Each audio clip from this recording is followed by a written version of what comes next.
So today we're going to be spending an hour or so talking about stuttering as it relates to overcoming self-stigma. And we will kind of go in there and talk a bit more about self-stigma, but really is we're going to try to you're going to hopefully leave today gaining some information and some inspiration and ideas on how you can overcome some of those things that might be preventing you from achieving the career success that you know that you are capable of achieving.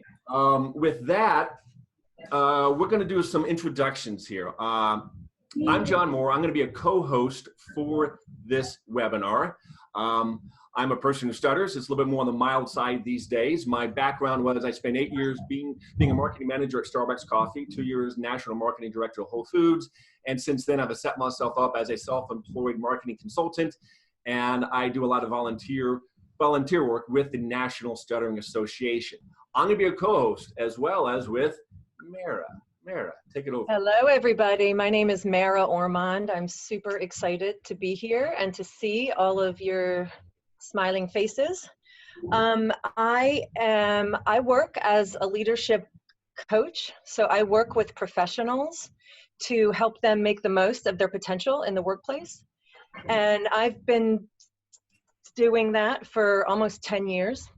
And before that, I had a long career as a project director, project manager, mostly in the international affairs field. So we're going to start out by getting you thinking. We'd like to hear from you right away. We'd like you to reflect on these two questions. What was your dream job as a child? And what are your current career aspirations? And so we'd like to ask you to just reflect on that for a little bit. And then if you are so inclined, we'd love for you to add some answers into the chat thread. So Robert as a child, a very interesting and lofty career goal. He wanted to be president. Current aspirations, retirement. He's almost there, so that's really cool.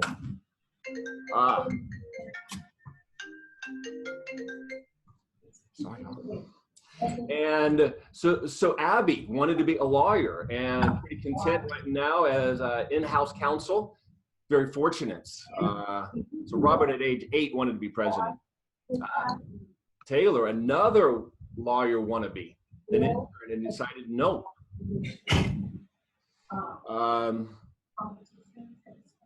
Rupert wanted to be a professional basketball player. Nice. There have been a couple of professional basketball players who stutter, and there's actually one currently right now with the Charlotte Hornets, Michael Kidd-Gilchrist.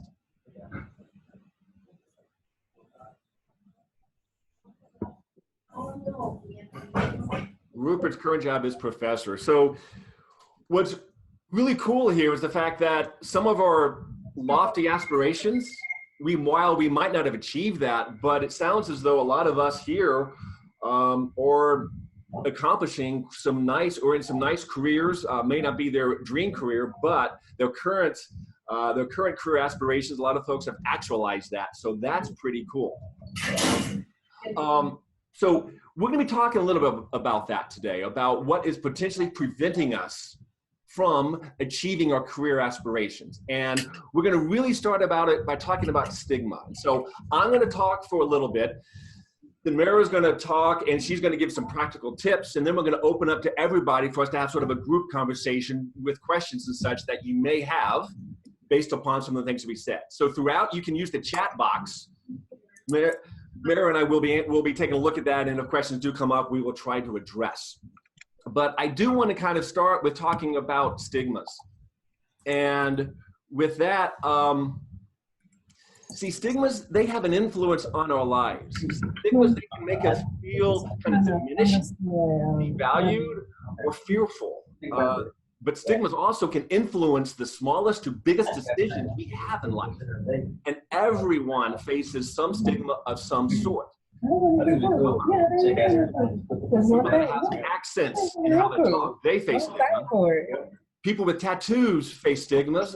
People with long hair, short hair, or no hair, they can face stigmas. And we know people who stutter can face stigmas. So when we look at what we mean as far as defining stigma, when we look at defining stigma, it can be defined pretty simply as stigmas are the unfair and not accurate beliefs people have about us based solely on how we talk. So it's this unfair and not true beliefs about us based upon the fact that we sometimes struggle putting 2 to 3 words together. Now, there is research out there that really quantifies this stigma, and it's not very good for us. So the research tells us that the public believes people who stutter are non-assertive, unsociable, insecure, nervous, tense, shy, anxious, and afraid. But you know what? We all know that's not true. We all know that people who stutter can be assertive. We can be sociable. We can be secure. We can be calm. We can be easygoing. We can be bold. And we can be composed as well as confident. Now, sadly, the stigma, it actually extends beyond these character traits I just talked about into beliefs at how capable we who stutter are when on the job. There is research that shows that people who stutter are viewed in the workplace as being less intelligent, less educated, and less competent. I'm going to repeat that. Our peers on the job can view us as being less intelligent, less competent, and less educated because of our stutter. That stigma is not true. We all know that. People who stutter are just as intelligent, just as educated, and just as competent as anyone else. The real problem with stigmas is that they form the basis for stereotypes. And those stereotypes can lead to being judged and discriminated against. We who stutter, we have to face all sorts of situations where we are judged and discriminated against because we talk differently. Now, I don't have research to back this up, but everyone here on this call who stutters knows this to be true. If you have 2 equally qualified job candidates, the candidate who does not stutter, that candidate is most likely going to get the job. I've been there. You've been there. We've all been there. See, part of living life as a person who stutters, beyond the fact of having to deal with the stutter, we got to deal with the stigma, and it can be so overwhelming. Yeah, John, let me jump in there and just say that it's really kind of sobering, isn't it, to hear that the actual research backs up what our fears are. I mean, I think a lot of us sort of intuitively have worried about that or thought that, but to see the research confirm it, you know, it can be very disconcerting and very infuriating. But there is one benefit that I can see, and it's that we at least know in very scientific terms what exactly it is we're dealing with, so that we can confront it and disprove it. It's really hard to confront things that are really big we don't fully understand. So at least having a firm understanding of it at least gives us a focus. Definitely, definitely. I'm going to pause right here, and again, to remind people that look on the bottom left-hand corner of your screen. There's a microphone, and if you are not muted, please mute yourself. And I know that Pedro, I saw that you have joined us. Fantastic. But we're also picking up. Thank you, Pedro. And Latria, is that how you say it? Latria Prater? You also, sometimes we're picking up some of the sound from you. So Mara's right on. That what's great about stigma is the fact that we do know what it is, and we can pinpoint it when we see it, feel it, and experience it. And thus, if we can, then we might be able to find ways to, let's say, reverse that stigma. Now, the public stigma, it is real, and it's damaging personally and professionally to we who stutter. But you know what? Just as damaging is actually self-stigma. And self-stigma, it's really all that negative self-talk that happens when we who stutter believe those stereotypes and attach them to ourselves. When we believe that we are non-assertive, unsociable, insecure, nervous, tense, shy, afraid, less educated, less intelligent, less competent, that hurts us. And it hurts us in ways that it's very tough to overcome because we attach them to ourselves and thus our confidence can get shot. But we also, once we attach those stereotypes and believe that we are that person, we can become victim to something called the why try effect. The why try effect is, simply put, is why try to become a lawyer? Well, we just saw that there were many career aspirations as a child. I wanted to be a lawyer. Potentially, you thought to yourself, wait a minute, I'm going to have to stand up and talk in front of people. I have a high status role. I can't possibly do that because I stutter. So why even try to become a lawyer? Or why try to become a museum tour guide? You may be unbelievably knowledgeable in art history, and that would be a perfect job for you. But you go, why try to do that? Because it means I'm going to have to give tours and talk. I can't possibly do that. Or it's the deal of why try to get a promotion at work that requires me getting up from behind my computer and actually dealing with and interacting with the public, either on the phone or in person, requiring a lot of talking. Why try to put myself in that position knowing that I'm just going to fail? You see, many of us, this public stigma and self-stigma of stuttering, it holds us back from achieving our goals in life and really reaching our full career potential. Yeah, and I'd like to add a couple of thoughts as well. I think a lot of us, if not all of us, have some examples of things that we maybe wanted to do, but we allowed our stuttering to hold us back. But there's another, I think, more insidious form of self-stigma in the things that it never even occurred to us to try for. It never even occurred to us as an option. And so self-stigma doesn't only hold us back from attempting things that we might want to do, it also limits what we see as options for ourselves in the workplace and otherwise. And I also would like to just say a quick note right now that the title of this webinar is Overcoming Self-Stigma. And I just want to make sure that we're all on the same page, that we are talking about overcoming the self-stigma of stuttering. We're not talking about overcoming stuttering itself, whether or not that's even possible. But I just want to make sure that we're all on the same page, that we're focused on the self-stigma here in this webinar. Yeah. So right now we're going to go to our second chat box question. And this question here, and again, use the chat box on the bottom of your screen. There's going to be the chat button. If you don't have it open, do have it open and follow some of the conversation there. But the question is, what jobs or opportunities have you not pursued because of your stutter? Are there any jobs or opportunities that you have decided or declined to pursue because stuttering? That is that you fell victim to the why try effect. So if you feel as though you have turned down opportunities or haven't pursued opportunities, we would love to kind of hear that in the chat box. I know that I actually have one. And that is actually, I turned down being a journalist because I knew I'd have to interview people. And I was scared about that. And that's absolutely, absolutely wrong. And I'm not sure why I did that, but I fell victim to that, yes. Well, I have an example as well that I'd like to share. It's not really a job per se, but it still kind of haunts me. When I was in college, I wanted nothing more than to do a junior year abroad.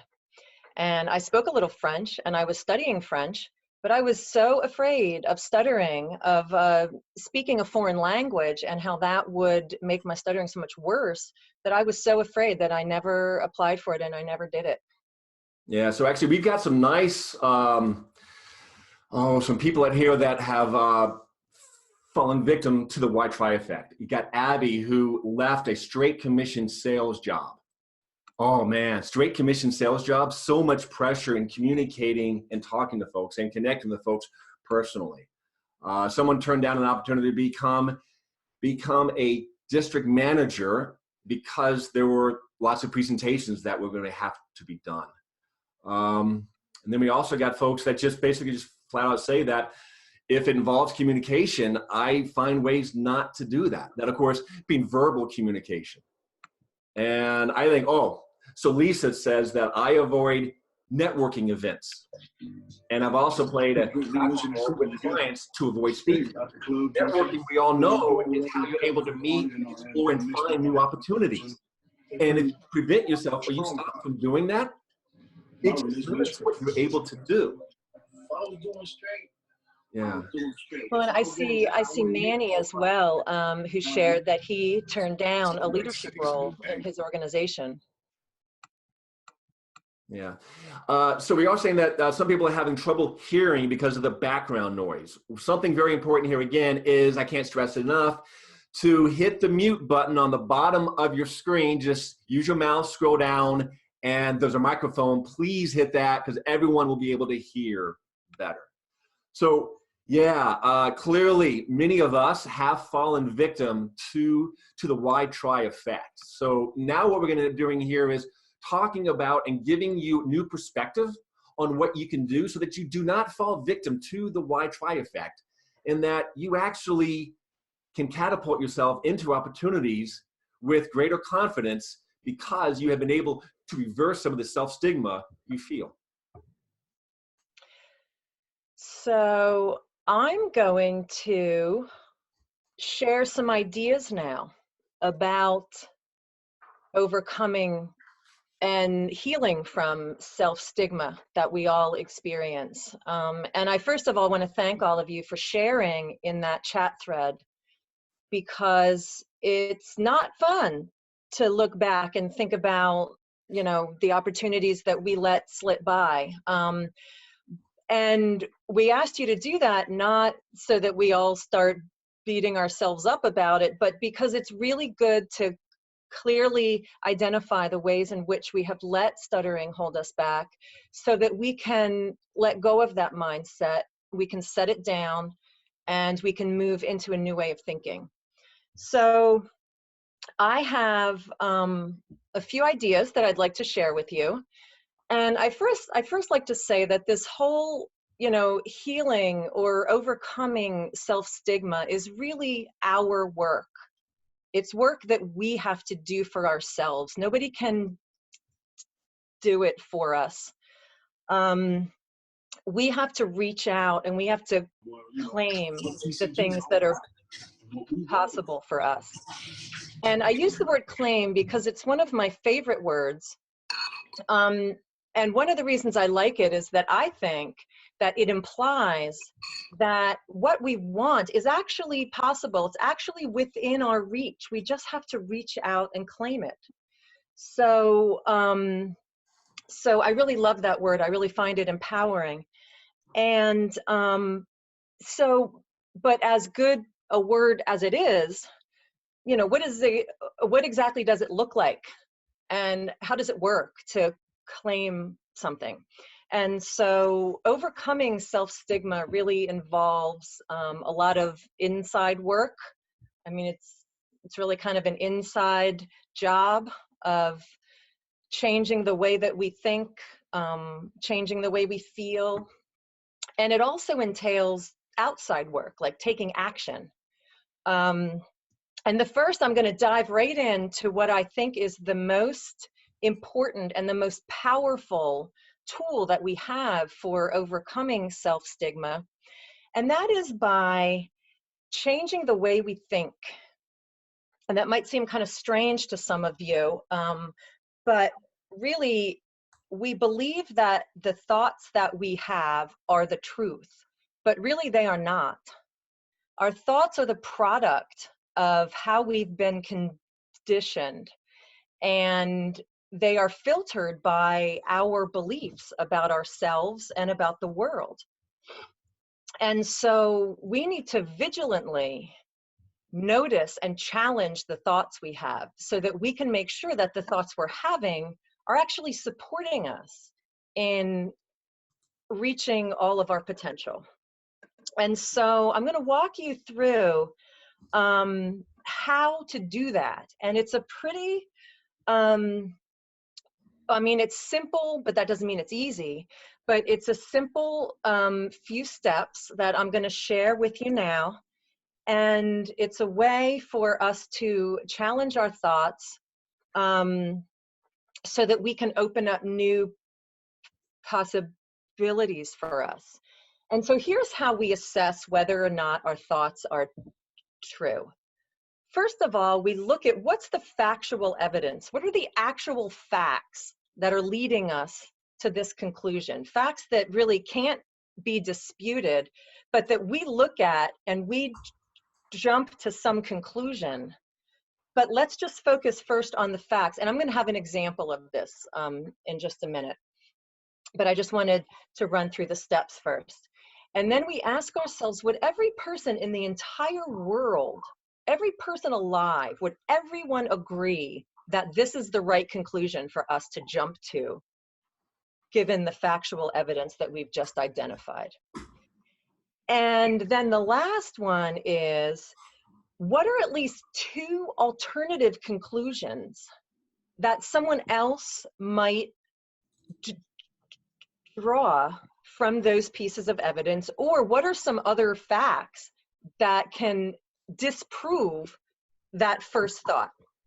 So like I said, I'm going to run you through an example. And there are a lot of thoughts that we people who stutter have. And I think most, if not all of us, at some point in our lives have thought things like, I can't do that because I stutter. Or that person is going to think that I'm incompetent. Or that person thinks that I'm incompetent. Or I shouldn't do that because I stutter. Or I can't do it because I'm too afraid. There's so many thoughts that we have that hold us back. So one example that I want to use is, let's say that I am looking through a job search board and I see an opening for a manager job in my field. And I look over the job description and I immediately conclude, well, I can't apply to that. I can't do that because I stutter. Okay? So the first step is let's look at the evidence. What actually happened? What are the facts, okay? And the two facts that I'm interested in here is that the job description says that it wants candidates who have excellent communication skills. Okay, that's one fact. And the other fact is that I stutter. Okay, and I take those two facts and I jump to the conclusion that I can't do it. That job's not for me.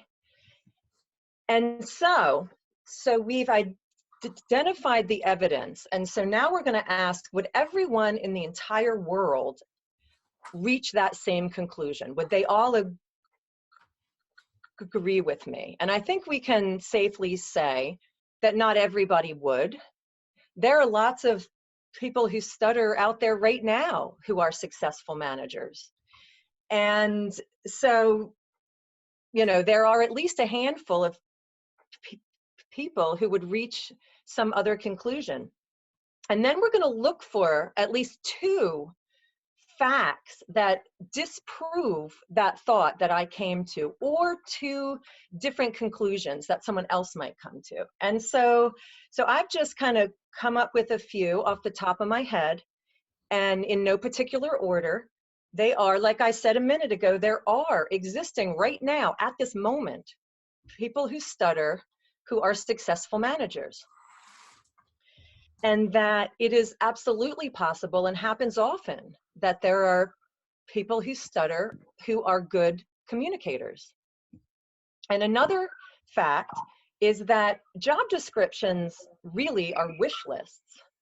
So no employer really, I mean, they're hoping and they're wishing, but very few employers expect that they're going to get every single thing that they're asking for, the actual perfect candidate. And so we can say, okay, maybe in that one area of that job, I would have to think a, a little more creatively, but I have perfect experience for all the other requirements in the job description. And so that makes me a good match. And last but not least, and I think this is really important, is that there are tons of managers out there who do not stutter, who are horrendous communicators. Am I right? I mean, I know I'm not the only one who's had a boss who did not stutter, who is a horrible communicator. And so let's get rid of that cause and effect relationship with fluency and good communication.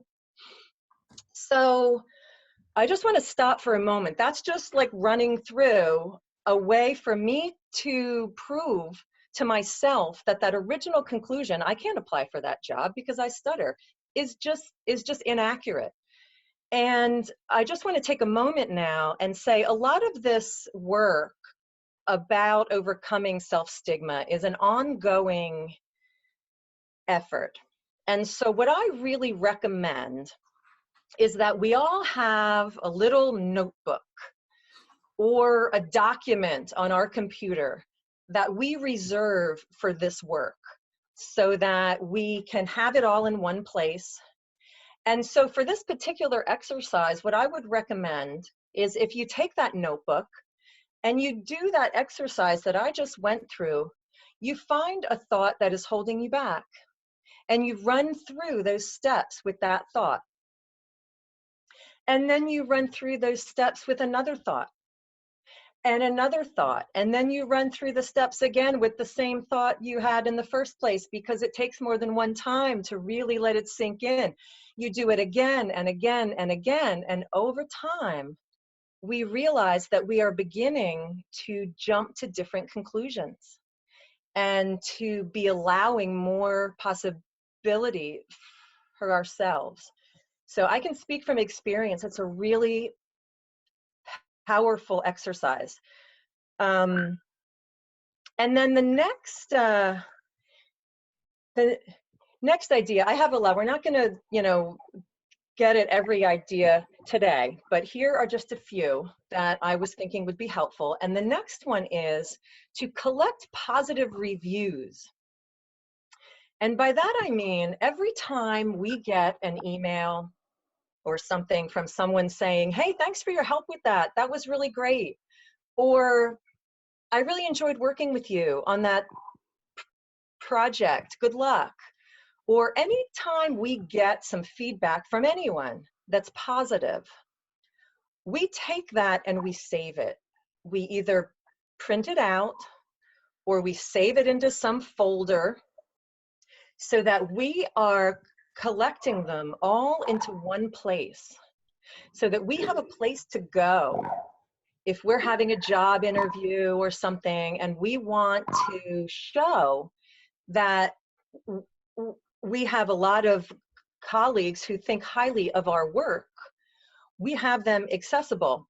Now, just an example of that, my daughter's school recently hired a new head of school. And through the interview process, all the parents got to meet a few of these candidates. And one of these women showed up with a huge binder, a massive binder filled with every card she had ever gotten from a parent or from a kid, thanking her, telling her how amazing she was. She brought that right to the interview, and she showed all of us the impact that she had had on the people that she worked with. So we save those. And here's a really important thing, is that some of them may come unsolicited, but we also can ask for them. We can be active and ask for feedback, whether it's in the form of an endorsement on LinkedIn or a testimonial on LinkedIn or an email, just sharing, I really enjoyed working with you and here are the things that I really enjoyed. To ask for that. I think we as people who stutter often, again, not everybody, but we often shy away from putting ourselves out there and for actually claiming and asking for things. And so this is a really good exercise. And so what I recommend that you do in this little notebook or this document is make a list of the people that you would like to, that you think would be willing to write a positive endorsement of you, and ask them for one. Reach out and ask them. And I will also say that they come in handy if you're having a job interview or something like that, but also on those days, and I can speak from experience on this, on those days when we're really feeling bad about ourselves and we're really feeling bad about our abilities and our possibilities, we can open up that folder, we can take them out and we can read them.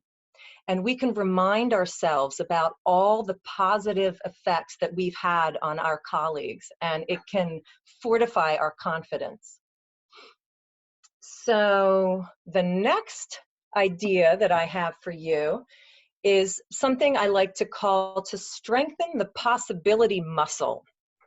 And by that I mean that we learn to see that which we cannot currently see, which is kind of weird, kind of hard to do.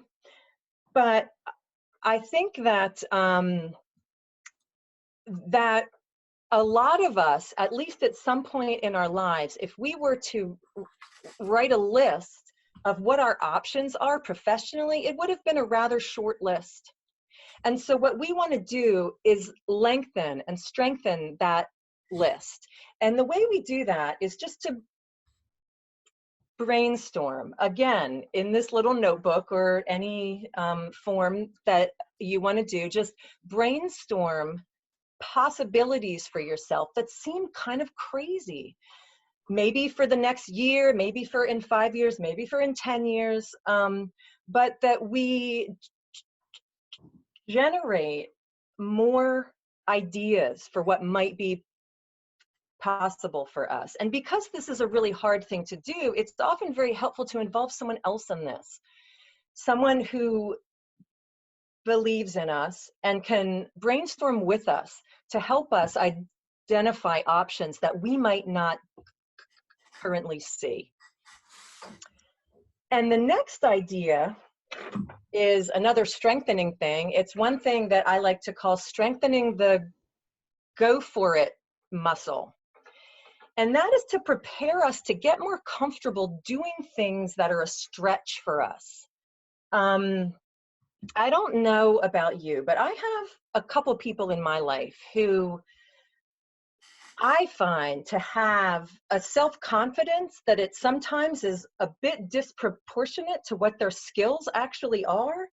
Some people who see things and think, well, I could do that, and like it has nothing to do with like what they already do. And it seems kind of crazy, but I think that we all could learn a little bit from that. I think that we could take a little bit of their craziness and use it to strengthen our comfort in reaching for things that seem really hard. And so my idea for this one is that we actually do apply for jobs that we sort of know we can't get, that are a level or two above what we currently do, because the reaching out is the point. The obtaining is not the point. It's not the point to actually get the job. It's not the point to even get an interview. The point is to have that inner experience, that shift that happens when we actually go for it and we ask for it, and we become more comfortable stepping out of the shadows and going for it. So that is, I'm just looking at the time to make sure I don't go over. So I have one more idea, and that is what I call turn the telescope around. And I think a lot of us who stutter tend to walk around worrying about what other people are thinking about us, and imagining what they might be thinking about us. And so we spend our lives sort of feeling like we're the object of other people's, you know, assessments and judgments, that there's a telescope that the other person is holding and we're sort of at the other end. And so what this idea says is that we take that telescope and we turn it around. So we're the one looking at it, and the other people around us are the objects. And so we ask ourselves, what do I even think of them? We sometimes don't really spend enough time thinking what our opinions are of other people and their capacity, because we're so busy worrying about what other people are thinking about us. And so one thing that I think is helpful to do is to, again, in this notebook, if you should choose to do that, to write down your personal definition of what good communication means to you, what it looks like to you. That doesn't involve fluency or stuttering or anything, just what it looks like to you. And then you take that telescope and you look at the people around you and you assess their communication skills. It's not to put other people down. It's not to be critical of them.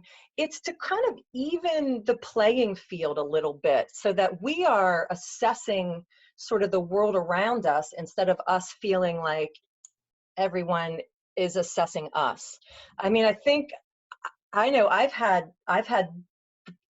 bosses who go weeks without talking to us.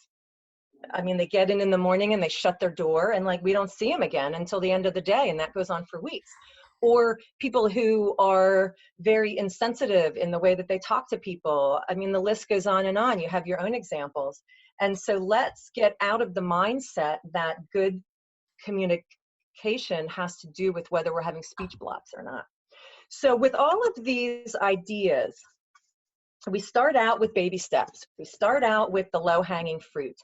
And after time, with consistent good faith effort, after time, we'll find that we're starting to have different reactions, and we're starting to have new ideas about our own options and possibilities. It's really like learning a new sport or learning a new art form, learning any new skill. We have to learn it first, and then we have to do it kind of badly at first, and then we learn how to do it better, and then after time it gets natural. And I really believe that for all of us, if we do these things, we really do open up our possibilities. Yeah. No, lots of great perspective there that I think we who stutter can learn from. And I'm just gonna add on to a couple things there. So Mara talked about turning the telescope around. And I think, to me, this applies to many times we need to avoid what's called the compare and despair syndrome. We know what happens. Every person who posts something onto Facebook, onto LinkedIn, it's the best version of themselves. Their whole life isn't like that. Their job isn't as great as they think it is, and so forth and so on. When you turn that telescope around, your perspective broadens, and you realize that how they see themselves and what they choose to share, they're probably choosing things not to share. And we many times will focus on that negative as opposed to the positive. One thing that came out in the chat box here was that someone said the fact of, 99 people can be positive on me, but there was that one negative thought from someone else. Mara, what do you think about that deal about when you have such a preponderance of positivity and that one person shoots it down? What advice do you have for that? Well, I mean, yes, I think we all do that. And it's kind of the same, like we stay vigilant about reminding ourselves about all the positive feedback we get, all of the good things that we know about us. And we never, ever stop looking at it and reminding ourselves of it. Yeah, and I think that goes very well. And keeping the notebook. And I actually would call that kind of a brag book. And it's a great thing to have, because anytime that you've had a bad day, you go through that book and you can see all those positive comments and those positive thoughts that you had. And that's also where you can jot down small victories. Many times we want these big victories. We go out there and it's basically go big or go home. Go big or go home sets yourself up to fail big time. But if you remember that, you know what? The conversation I had today with my boss, it went a lot smoother than it's ever gone before. Small victory. Write that down. I also want to build upon something else. When Samara talked about the possibility muscles, the go for it muscles. We have to train those muscles. And we who stutter are really, we're in a good position to do that, because we've had to become resilient in so many ways. Resilience, we can build up that muscle through strengthening our possibility muscles, our go for it muscles. We're going to get turned down. That's just the truth. But by building up those muscles, we can get past it, knowing that it's going to take someone special in many ways to open that door for us. Once that door is open, it's up to us then to take advantage of that situation. A quick little story here is that I got extremely lucky to get in my position at Starbucks. This was back in the mid-1990s. Starbucks was still a small company just growing outside of Seattle. They went to Dallas, Texas. I happened to be back in school being a barista. And I love being behind the bar, but the position opened up to become a marketing specialist, a field marketing specialist in Dallas. And I remember being so nervous about that job interview. And my boss looked past my stutter. At that time, my stutter was pretty wicked good. But I was able to show her my ability to focus on to details, my extreme knowledge about Starbucks, about the company, my passion for marketing. She looked past that. She was a champion. For us, we need to find those champions in our lives. And some of that potentially could be us trying to develop a mentor on the job. And that is someone that is in a position that you may aspire to be in. Contact that person.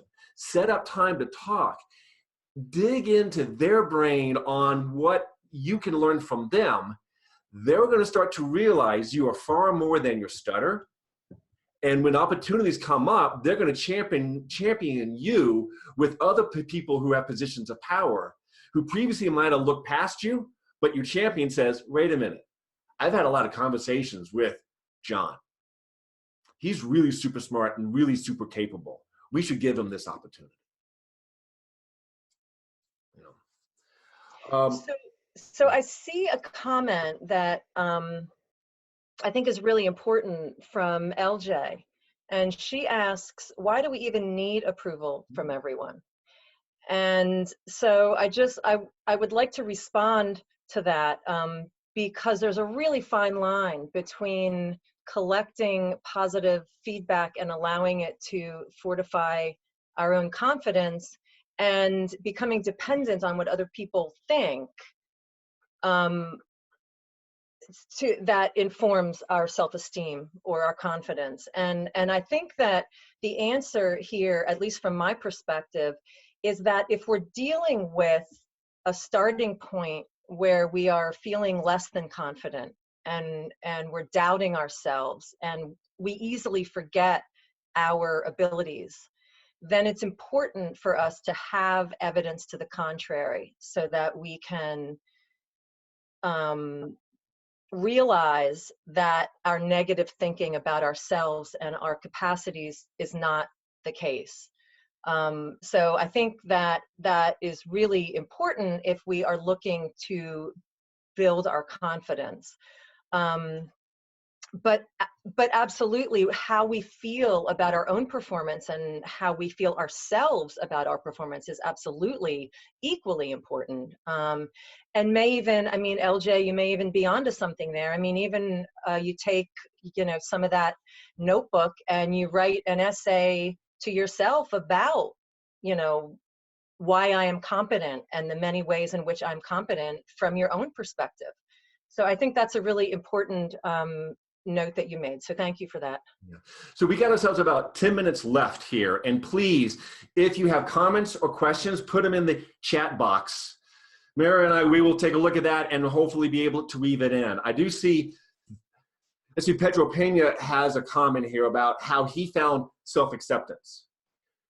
At 40, he gave up caring what people thought about his stutter. And now he's 48 and he says that I am loving my life. I don't care if I stutter. The world doesn't stop if I can't say my name. There is a piece of that whole self-acceptance. And I kind of tie it back to, we should, and especially for overcoming the self-stigmas, let's focus on those things we can truly change. Changing how we talk is difficult. I mean, and so much work, and you got ups and downs and so forth. But if you can start to focus on those things that you can change, that is being smarter about something, going out, getting certified in some space, potentially going out and saying, you know what, I work too much. I need to find a better balance. So let me pursue a passion, a hobby of mine. And doing like that and changing yourself by becoming more competent in something else, you can bring it back, and it just helps to make you feel better about yourself. And if you feel better about yourself and you accept you for being you, a person not defined by stuttering, but shaped by stuttering, you then start to project yourself in a different way. So can we talk a little bit about some perspectives if someone has a really, really strong stutter and how that might prove to be a little different than for someone who has a more of a mild stutter? What do you think about that?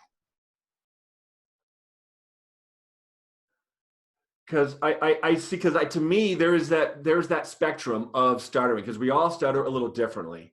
But one thing that we do know is that no matter how mild or wild our stutter is, we become calloused from it, we become scarred by it. And even if we have a mild stutter, we feel that it's a wild stutter.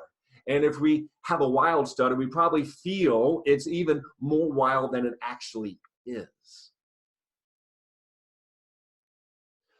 So Remco has this the concept of GoForIt muscles, looks promising, to just do it and write about it for myself, for himself, how it goes. That's the best tip of the day. That's awesome. Glad you got one key thing from today. That's awesome, Remco. Well, I would like to ask something as well. I also loved Pedro's comment about when he turned 40, he gave up caring about what other people thought about his stutter. And if you feel so inclined, I would love to know what precipitated that. What allowed you to let go of that caring what other people thought? If you wanted to share that, we'd be very interested. Yeah, so what you can do, yeah, go ahead, Pedro, you're on. Okay, thank you. Having this for over 43 years, it's draining. It is physically exhausting, mentally exhausting, psychologically draining. And so when I turned 40, I told myself that I had had enough. I'm tired of, coming home and just being completely drained. And so the day I turned 40, I gave up what everybody thought about my stutter. And from that day on, life is awesome. There are some good days, and bad days. But what I focus on is I have a positive mindset, and then I go into every situation thinking that, let's say I stutter. Who cares? I don't care. Life goes on. Pedro's hungry, so he will have to order and get his food. And if he should stutter, oh well. And that has been the biggest weight that has just lifted from me. And now, I mean, I am having the best time ever. And then also, it gave me the power to have a podcast, which, people would tell me, oh, you can't do that. You can't do that. But when I turned 40, I told myself enough was enough. I'm tired of being drained every single day. And so it has been just wonderful. Thank you for sharing that, Pedro. You took the power away from other people and you took the power back to yourself, it sounds like. That's a very liberating thing to do. Thank you for sharing that. Yeah, no, that's very, very powerful. I think for us who stutter, we all are on our own time, our own journey towards self-acceptance. And some of us, it happens early, some of us, it happens later, and some of us, some people, they may never hit that point. But once you do, and in fact, to me, a good sort of thing that you might want to try and do is just one day, just sit there and just go, what if indeed I just didn't think about my stutter? And if I just went up there and I just pretended as though I didn't stutter, and I just lived and I tried to live and do things that prevented me from, or things that I was preventing myself from doing before, into situations and putting yourself out there, exercising those GoForIt muscles. And when you exercise those GoForIt muscles, one thing you're going to see is that the response you get from people is going to be far more positive than it is going to be negative. And we've also talked about not dwelling on that one negative piece. Well, and I would add one more thing about the concept of the low-hanging fruit and the baby steps. I mean, to start, it's like if we're about to experiment with being comfortable stuttering in front of someone, maybe we start like, at the grocery store as we're checking out, or just something that has relatively low stakes, and start building up the muscle that way. And I also just want to say one more thing, because I saw in the comments from Kelly that she says that I know when I started to go to the local meeting a few years ago, that helped her stop caring, just because she began to feel okay stuttering in front of other people, because she was at a meeting for people who stutter. And so that's a really good segue into the role that the NSA can play in just helping us recognize that we're not alone and we do have a support system.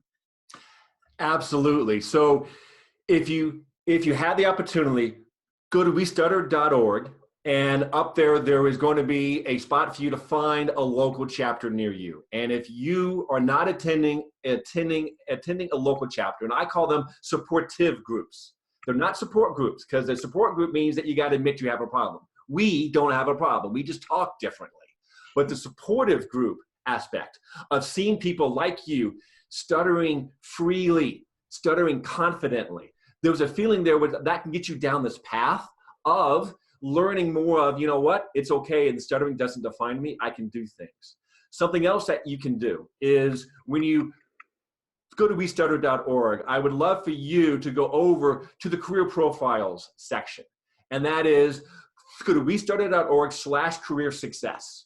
And in there, you can learn about those mock interviews we talked about. This webinar, as well as past ones, are archived on there, as well as we've got something on there about career profiles. And these are stories of real people with real stutters in really cool jobs. And you could find someone that you can connect with, and it might inspire you to go down that journey, that path a little faster. And you also might learn how they exercise some of their possibility muscles and GoForIt muscles in reading their story. There's also at the bottom of that page, we want to hear your story. If you have found success in a career, we want to profile you. So there's a questionnaire at the bottom. We would love to tell your story so that your story can inspire more stories like yours. So we have just about run out of time, and I want to respect everybody's time. So we will go ahead and end this webinar, but not before we thank each and every one of you for joining us, because you are a part of this as well. And I also want to thank the NSA for sponsoring webinars like this, so that all of us can get together and to talk about important topics like this. So the last thing I'd like to ask you to do, after harping for the whole hour on asking you all to mute yourselves, what I'd like to do is ask you to unmute yourselves. And I'd like to ask you to go up into the upper right-hand corner of your screen and choose gallery view instead of speaker view, so that we all can see each other. And remember, there's more than one page, so just make sure to scroll over, because one of the most important things about these webinars is to remind us that none of us is alone, that we're all here together, that we all are here to support each other. And so I just want you to take a look at everybody else around who's also in this webinar, who also has the same challenges that we do. And as we sign off, I'd like to ask all of you to unmute yourselves and just say goodbye. Goodbye. Bye. Goodbye. Goodbye. Thanks everybody for joining us. Bye. Thank you. Thanks. Bye. You're Bye. welcome. Glad you Thanks. join us. Tomorrow.